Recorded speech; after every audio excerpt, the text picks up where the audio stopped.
everybody, and welcome back to a new episode where we play our game in our own changed setting and universe of Waterdeep, now called Waterdale, with new elements of the Industrial Revolution. Of course, our key feature remains a long-lost treasure. Last episode, Edmund, Fletch and Gamaya went on a safari trip around the area, seeing what this island all had to offer.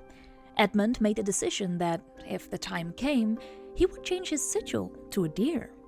But without further ado, let's all scoot into the paths of a new adventure. Edmund and Fletch are seated in the living room. Meanwhile, Gamaya is occupied in the kitchen, preparing an after-dinner snack. Something sweet, still trying to pick apart Edmund's taste and find that one dessert he might like. The place smelled warm. Rich chocolate, melting butter, and something floral that always clung to Gamaya when she was in a good mood. She stood at the counter with her sleeves rolled up, humming under her breath as she stirred a bowl of thick brownie batter. As for Edmund and Fletch, they had more important matters to attend to, interesting ideas to discuss, the subject of boredom, the plain, restless vacation. Fletch, I find myself bored. We should do something enjoyable, preferably something under the influence.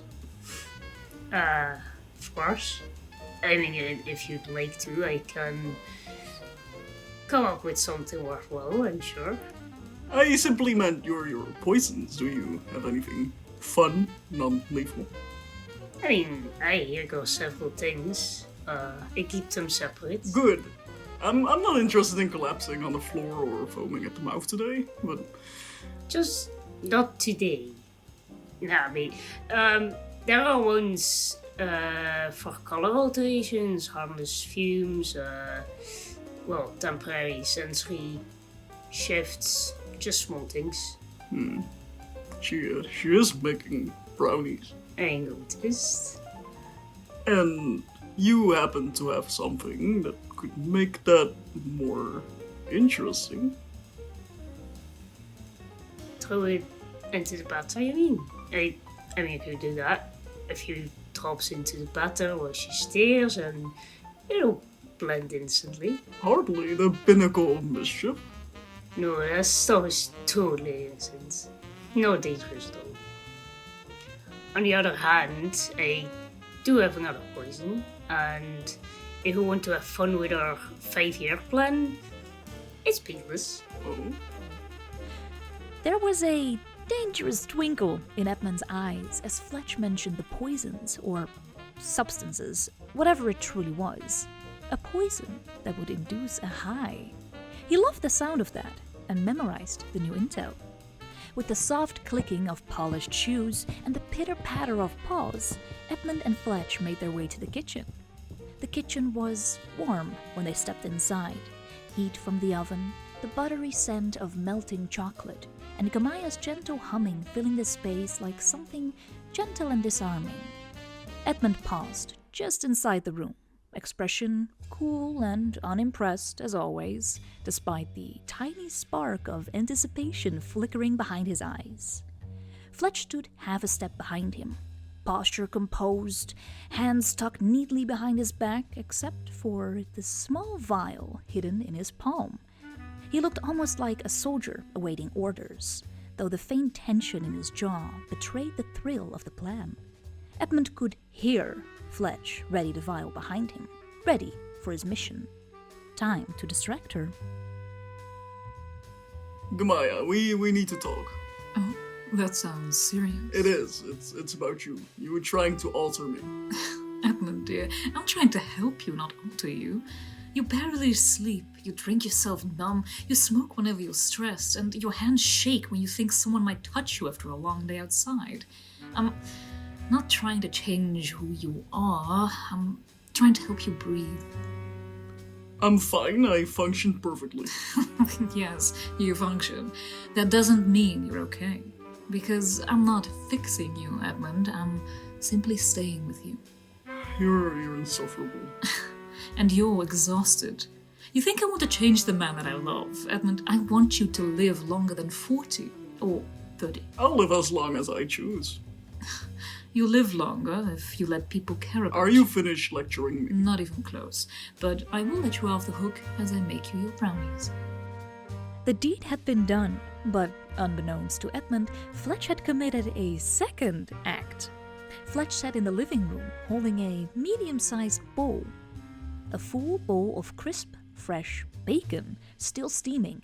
Edmund blinked. A slow inhale, a controlled exhale.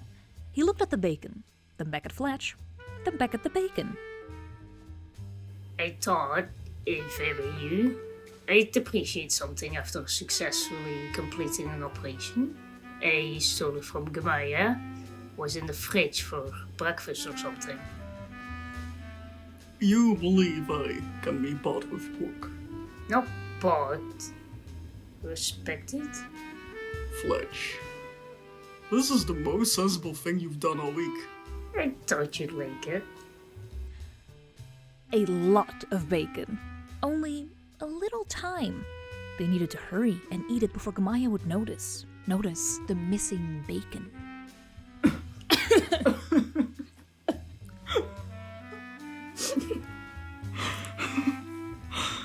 What are you boys up to? It's just how you... My boy. I'm so going to choke on this. I'm so fucking dizzy.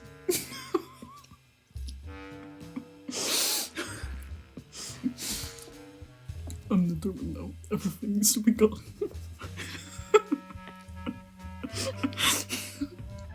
I so do not want to eat this. Eat your fucking coaches. I'm so gone. It's so going crazy.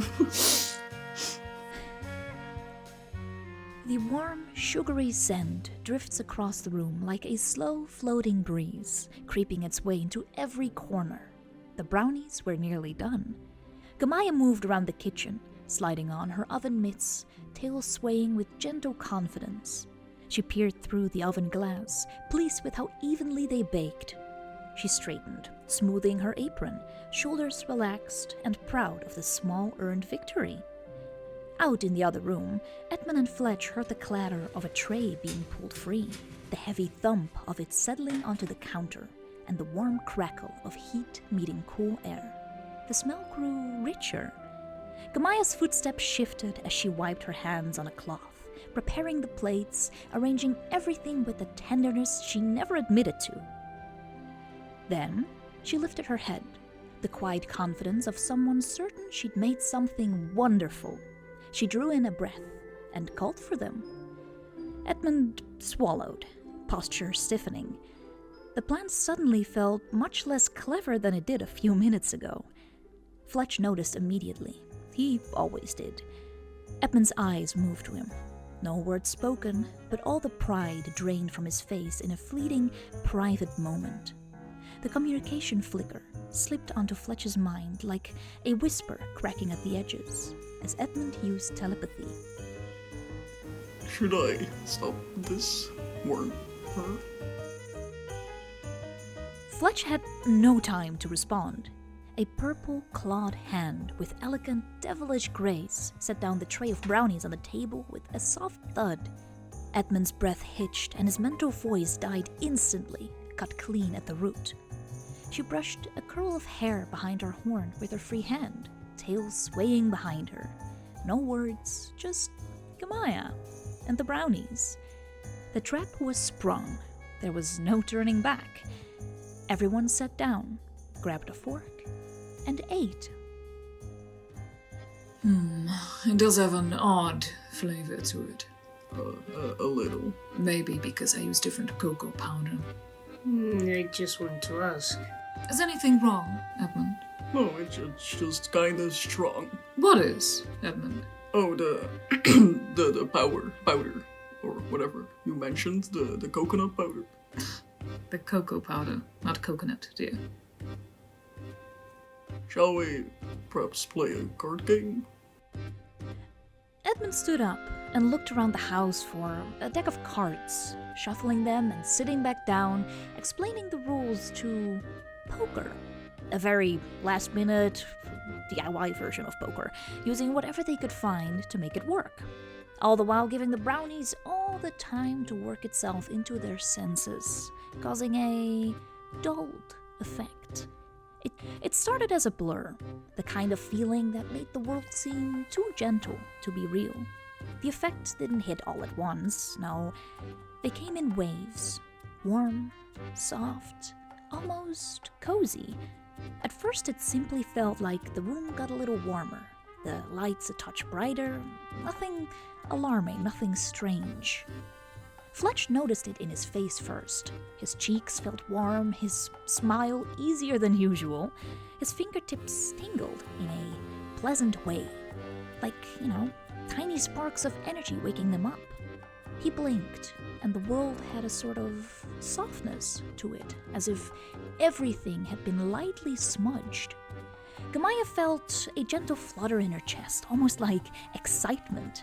Her shoulders relaxed without her permission, her tail swaying lazily behind her, and the warmth spreading through her body felt nice, comforting. Edmund felt it last. Of course he did, but eventually the warmth slid up his throat, spreading across his collarbones, loosening muscles he'd been holding tense without even, realizing. His thoughts had slowed, sluggish, unhurried.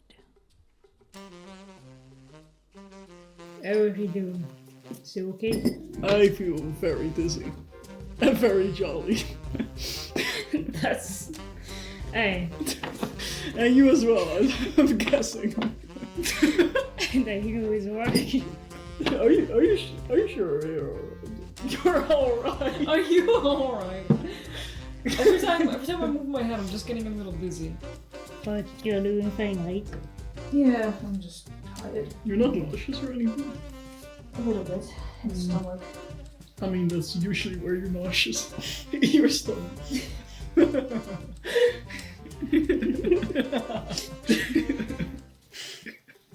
Anyway. No. Oh. Wait. I won! Wait. Don't laugh at me. Oh shit. I'm really sorry. What? That's such a fun laugh.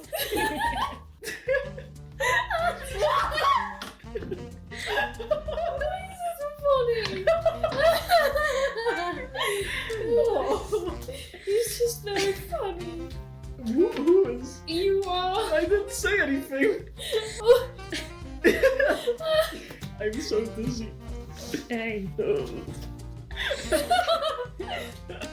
Too bad for my him. fucking head hurts. Oh, my fucking head hurts so bad. Actually, so bad. I think I did not get enough oxygen. Because I had to laugh, I think I did not get enough oxygen.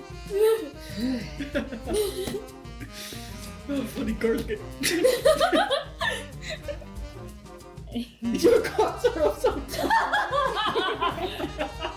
It's looking through, looking glass.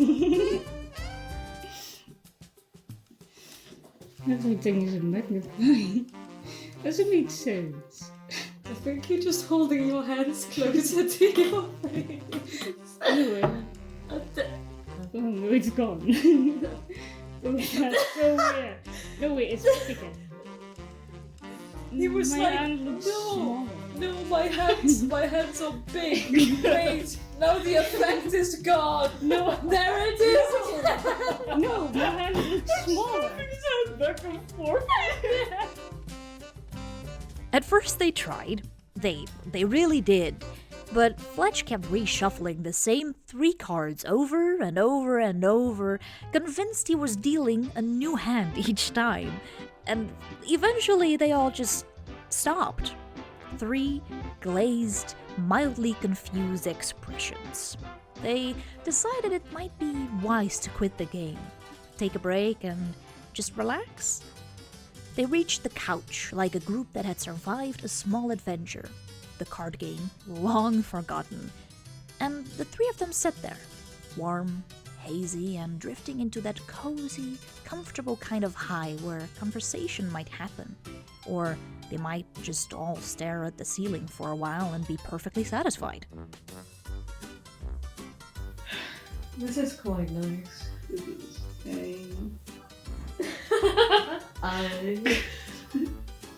What are you doing? I feel like I'm gonna fall asleep. And sleep. This is very cozy. Absolutely not. It's really cozy. I really like it.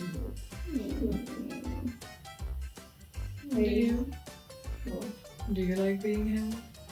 Not very What? Not very good. Little bro. Not for you. No, never mind. You don't want to be helped? No, I was talking to the Maya. Oh. You should have a better way for not dying by you. Shut up. Thank you. You laughed at me. Hey. Shut up, I don't hear.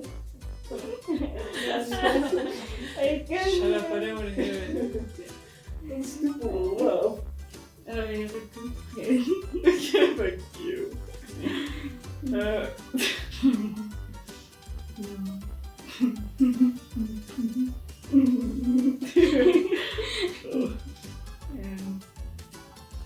So you no longer regret this thing. Oh no, I am not fucking regretting this. It's fucking great. But yeah, we should do this more often. It's very cozy. Yeah, I know, we should do this more often. Hey, but Fun. it's so bad. It's so shooting. Yeah, but I don't really care about that. Hey, we died, baby. Yeah, so who the fuck cares what I Hey, think? hey, that's I'm pretty sure this is more healthy than normal cigars because it's more of a blend. I'm not really sure about that. I'm pretty sure. Yeah. Makes you feel more comfortable thinking about it like that. No. Huh. I should have never let you use drugs. Oh, that was such a dumb sneak. To have ever let you use drugs. Why did I suggest that? Oh, that's so not good. I should have never done that. You shouldn't be doing this. Drinking is bad enough. No, you didn't do this. A heavy topic ended in slumber. And now I know this experience sounds fun, and all in all, in the moment, they can certainly be. But that is always what they are. Fleeting moments. And reality catches up. Reality is always around the corner. That is why substance misuse is never the answer. Addiction is never the answer. It is merely a means of temporary escape, a lapse in judgment making you believe you can avoid your own personal problems. Edmund too awoke, and in his hazy mind sought out his old patterns, his habits, alcohol. And before long, he wasn't in the living room anymore, not even around the company he kept.